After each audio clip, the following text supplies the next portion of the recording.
Okay, so last year, right around this time, SB2 went into effect. SB2 expanded bans on where you could carry, even if you had a CCW.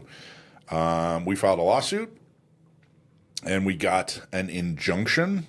It is the Carrallero case, and it's actually Carrallero, a guy named Marco Carrallero, Garrison Ham, who's a San Diego County Gun Owners Board member, Michael Schwartz, who's yours truly, Orange County Gun Owners, San Diego County Gun Owners, California Gun Rights Foundation, and Firearms Policy Coalition. Those are the actual plaintiffs in this case, and of course, Rob Monta from California is the other dude.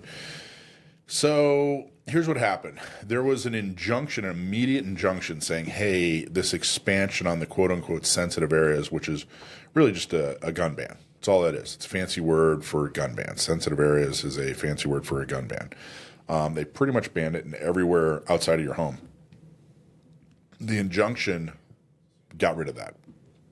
The injunction made it to where you could carry everywhere you already could carry. The expansion of the gun ban pretty much had gone away with one exception. Airport property. Used to be that you could carry on airport property, but not in the sensitive areas. But that was actually never a part of the injunction, unfortunately. Do we know why? I'm just curious. I have a personal question. I've always been curious. No, we actually, yeah, I think it just got missed. I think it just got missed when they were going through and saying, all right, we need to deal with this, and this. I think it just got missed, to be honest with you. I don't know. Well, you know what's interesting? There's 2 court challenges against SB2. Yeah. Neither of them included airports. They both left it off. Which leads, above my pay grade then. Yeah, okay. You know, I'm not quite. I thought if anybody knew. It definitely wasn't, yeah. And they're both, by the way, they're in front of the same judges. The other one is May. Let's see. Yeah, May versus... it's actually Reno May, who's on YouTube, and then of course Anthony Miranda is the second on the other lawsuit. Anthony Miranda is the what's his name? Armed scholar. Yeah. And then Gary Brennan, who's a wonderful guy here down in San Diego, and a couple other folks. That is exact same lawsuit. I'm sorry, it's a different lawsuit, but they're in front of the exact same judges. So that's what's going on. Anyway, so now you have this entire court case. But then the way this whole thing works, and I want to really kind of explain it so that folks can easily understand it. So then you kind of have this side quest of, where they say, all right, well, we have this injunction, and now we have to have a series of court cases involving this injunction. They said, hey, you got the injunction. That's the first. And then they said, well, we want to appeal the injunction. And we're not even dealing with the court case yet. This is just the injunction. So they said, all right, we're gonna appeal the injunction, and the injunction actually broadened how many sensitive areas California has. Not to the extent that SB2 tried to, but they added some of the sensitive areas back in. And if you want to see where those sensitive areas are, check out our CCW guide. It's updated. Go to sdcgo.org/CCW, and you can actually see exactly where you can and can't carry generally. Now, the big one was the vampire rule, meaning that each company or each private property had to give you expressed consent. They had to have it written on a government with a government sign, DOJ approved sign that said, hey, you can carry here. That's gone. That doesn't exist. But some of the other ones, like some of the other arenas, parks, stuff like playgrounds, that. ball fields. Yeah. It's but check it out. Go to SDCGO library sdcgo.org/CCW. Check it out, and you'll see the expansion. So then they said, all right, well, we want an en banc on just that. And again, we haven't even gotten to the lawsuit yet. This is still just the injunction. And what just happened is they denied an en banc. They denied a full panel to review the injunction in the Ninth Circuit. So they basically said, nope, we're not going to do it. Just get to the lawsuit. Forget you got to live with the injunction, or you got to live with the restrictions that were put in place. Now, that's bad news. We were hoping to win, but I think now it's probably time to just power forward and get the lawsuit done with. But I wanted to bring your attention. There was a dissent to this decision Judge Van Dyke, Vandyke. Check out the decision and read especially the dissent by Van Dyke. He was very crystal clear about his feelings on this, and they were very supportive of the Second Amendment. He basically said, look, there really isn't any kind of there's no law that shows this ever existed as a tradition. You know, that the Ninth Circuit, or I'm sorry, that the state of California showed some laws, but there really isn't a tradition where they ban entire sections, let alone every section of public property, you know, every place outside of your home. This is clearly against Bruin. This is clearly against the Rahimi case, and he was really, he did a really, really good job of saying that this was the wrong decision. It should have gone to an en banc. The en banc should have ruled that these sensitive areas, this expansion of the ban should have been struck down. So please check it out.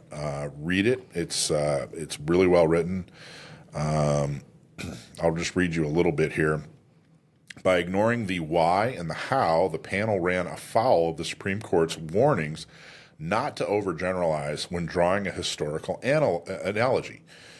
3 justices have explained that the court's decision in Bruin and Rahimi do not license lower courts to abstract to such high levels of generality.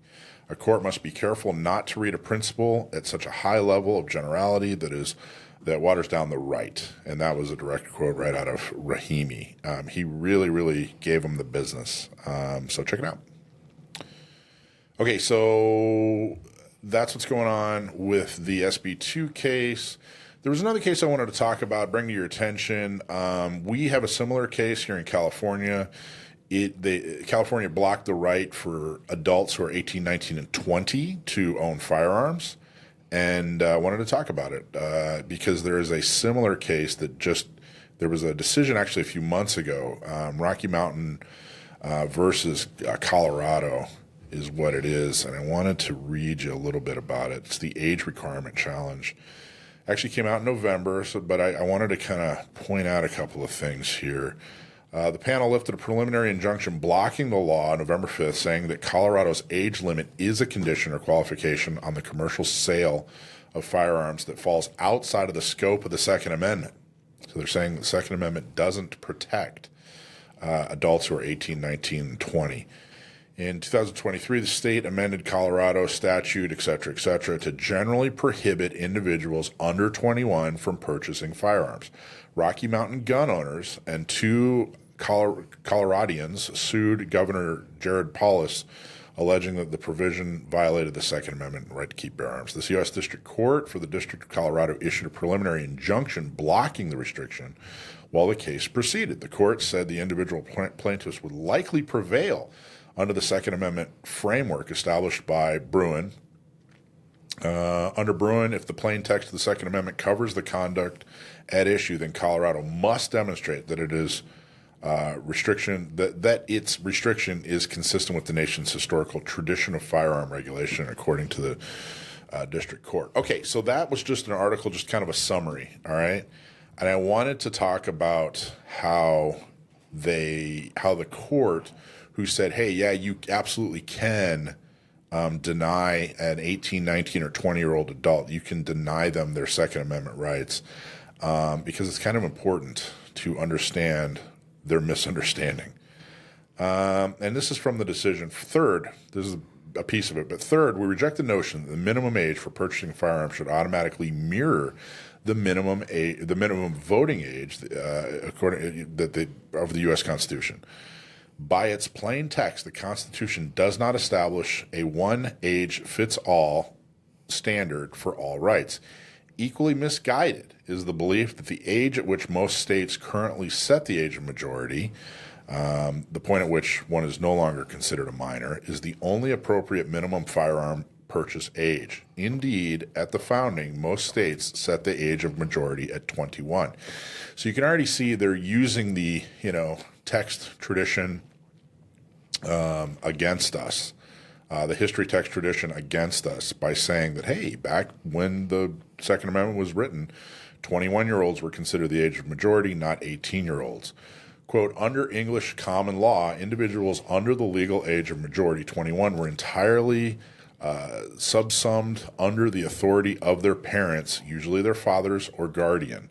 This concept followed to the colonies. Quote, those between the ages of 18 and 20, and indeed all under the age of 21, were considered minors or infants from the time of the nation's founding up through the latter half of the 20th century. So again, they're establishing, hey, this was a tradition. This was a tradition, just like the Bruin says. This is further exemplified by one early American dictionary, which defined minor as the following. Now, this is an early Webster's dictionary from the early 1800s, and it says, a person of either sex, underage, one who is under the authority of his parents or guardians, or who is not permitted by law to make contracts and manage his own property. By the laws of Great Britain and the United States, persons are minors till they are 21 years of age. Noah Webster, an American Dictionary of the English Language, 1828, likewise, age was defined as the period when a person is enabled by law to do certain acts for himself, or when he ceases to be controlled by parents or guardians, the United States, both males. So they went on to talk about how that basically, so first they tried to do the tradition, right? Traditionally, we've restricted people under the age of 21. Even though we're calling them adults now, and they have rights afforded to every adult, the tradition is that they didn't. And then they went on to say that, hey, you know what? Folks under 21, they're not fully developed. They're not fully developed. Therefore, they shouldn't be. It should be allowed to restrict their ability to defend themselves. Why do we let underdeveloped people go to war? Well, I hear you, and I think that what's happening here is, there has to be. This is turning into a broader issue. When is somebody truly an adult? If at 18 we can decide that they can sign a contract and go fight for the country, but they can't purchase a pistol to defend themselves, and it's turning into a much broader issue. And I think it's going to start to really reflect on, like, hey, sometimes when a 16-year-old goes to court, they get treated like an adult. Sometimes when a 21-year-old tries to, you know what I mean? Mm-hmm. And I got to tell you, I think that we're right on the leading edge of a series of conversations and laws and lawsuits that are really going to start to define when is an adult and what exactly does that mean. Now, this was not a good decision for our case, but it's also a different district, so it doesn't particularly matter. But what I wanted to do was give you a preview and show you, hey, this is why these lawsuits are not that simple. You have people on the other side who are against your gun rights who are using Bruin against you. It's not as simple as, well, gee, there's no history of tradition. Well, this person's making the case. This judge is making the case that there is a tradition. There is a history of restricting 18, 19, and 20-year-olds. Now, you and I both know that, hey, they weren't considered the age of majority back then, but I wanted to show you exactly what's going on. Okay. So that's 18 and 20-year-olds in Colorado. The next one is the Hearing Protection Act. I think this is good news. I think this is really good news. Have you heard of this yet, Alicia? I didn't until I kind of previewed this when I got the document for today. Yeah. Press release. Congressman Ben Cline reintroduces the Hearing Protection Act. This happened on the 15th, so it was just about 4 days ago. Today, Congressman Ben Cline from Virginia reintroduced the Hearing Protection Act, the HPA. This legislation reduces the overly burdensome barriers required to purchase a firearm suppressor to ease access for law-abiding citizens simply trying to obtain the hearing protection they need. Quote, Americans who enjoy hunting and target shooting should be able to do so safely and legally without facing burdensome government regulations, said Representative Cline. The Hearing Protection Act will reclassify suppressors, making it easier for law-abiding gun owners to protect their hearing while enjoying recreational activities. It's time to ensure that our Second Amendment rights are upheld, allowing responsible citizens to enjoy their freedoms without unnecessary obstacles. He's got a lot of support on this. In theory, people who are our friends run Congress, they run the Senate. They run the White House starting tomorrow. This should pass easily. And I think it's important that the way he's talking about it is that it's a health issue. You know, your hearing is health. And as you and I know, suppressors are not silencers. So it's not like it makes the gun completely silent, but it certainly does help. I mean, how many old hunters do you know with hearing aids? All of them. All of them, I think right? a better question is which old hunter does not have hearing aids. And exactly. that right there is a hunter that was just a show boy on them. Right. Yeah. So I think it's going to be good news. It's just ridiculous. They don't really have. I mean, this came out a couple years ago, and they started talking about it, and it just isn't a good. It's just, hey, we're anti-gun. You know, the people that are arguing against it, it's just, hey, we just hate guns. We don't like guns. We don't like gun owners. You guys are all horrible people. There isn't really a good case that they're making against silencers, suppressors. You know, this whole idea that like, well, we'll just never be able to find, if somebody shoots a gun, we'll never be able to find them. And come on, it's ridiculous. Grow up. Stop being a child. All right. Tell me you've never shot a gun with a suppressor. Yeah, without telling me you've never shot right? a gun with a suppressor. Right. Yeah, I mean, you can't. I mean, it definitely helps, but it's you can't. You know, maybe I've shot a subsonic 22 without hearing protection, but anything bigger than that, I'm still wearing hearing protection. Right. It's just better. It's not, it's not completely and totally perfect. It's just better. Right. And hunters, particularly, are you talking about somebody that goes out in the woods, they fire one shot, if they're any good. Right. Hopefully they only fire one shot. But they can't wear hearing protection when they're out there. They got to hear twigs breaking and, so that's really, really, truly who it's helping. It's helping everybody, but, the hunters that are going deaf because anti-gunners are bigots, screw them. All right, that's all you need to know this week. Hey, everybody, thanks for watching. I'm Michael from Gun Owners Radio. If you liked what you saw, please don't forget to like, subscribe, share, and make a comment. Help us out. Go to gunownersradio.com. Thanks for watching.